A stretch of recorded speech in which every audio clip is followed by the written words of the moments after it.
ఏపీలో ప్రస్తుత రాజకీయాలు అందరినీ ఆశ్చర్యపరుస్తున్నాయి. జగన్ కి బెయిల్ పిటిషన్ రద్దుపై అందరిలో చర్చ జరుగుతోంది. అయితే గత 3 ఏళ్ల నుంచి జగన్ బెయిల్పై ఎలాంటి మాట మాట్లాడని వారు ఇంత సడన్ గా జగన్ బెయిల్ పిటిషన్ను రద్దు చేయడంపై ఏపీలో రచ్చ జరుగుతోంది. సిబిఐ అక్రమాస్తుల కేసులో జగన్ను పట్టు బిగిస్తోంది. జగన్ కి కోర్టు మంజూరు చేసిన బెయిల్ రద్దు చేయాలని సిబిఐ కోర్టులో పిటిషన్ వేసింది. ప్రతిపక్ష నేతగా ఉన్న జగన్ సాక్షులను ప్రభావితం చేస్తున్నారంటూ పిటిషన్లో వివరించింది. అయితే ఈ క్రమంలో జగన్ జైలుకు వెళ్తారని అంటున్నారు. ఈ ప్లాన్ కూడా కేంద్రందే అని కొందరు అనుమానిస్తున్నారు. అయితే ఈ విషయంపై జగన్ లాయర్లతో సమాలోచనలు జరుపుతున్నట్టు తెలుస్తోంది. ఈ విషయం పక్కన పెడితే ఈ బెయిల్ రద్దు వెనుక అసలు కారణం టీడీపీదే అని అంటున్నారు. జగన్ను ఎలాగైనా ఎన్నికల సమయానికి జైలుకు పంపాలని ప్లాన్ వేసిందట. దాంతో తెలంగాణలో టీఆర్ఎస్ ఒక్కటే గట్టిగా ముందు స్థానంలో ఉంది. అలానే ఏపీలో కూడా టీడీపీ పార్టీ ఒక్కటే ముందు స్థానంలో ఉండాలని ఇలాంటివి చేస్తున్నారట.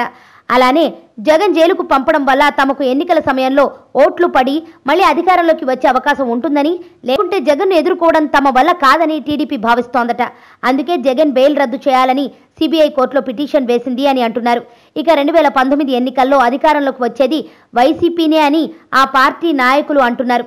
తమ నాయకుడు ఎలాంటి చెడు చేయలేదని, త్వరలోనే అన్ని బయటపడతాయని అంటున్నారు. ఏదేమైనా జగన్ జైలుకు వెళితే తెలంగాణలో టీఆర్ఎస్ ఇతర పార్టీ ఎమ్మెల్యేలను ఎలా ఆకర్షించిందో అలానే ఏపీలో కూడా టీడీపీ వైసీపీ ఎమ్మెల్యేలను ఆకర్షించేలా ఉందని పలువురు రాజకీయ ప్రముఖులు అంటున్నారు.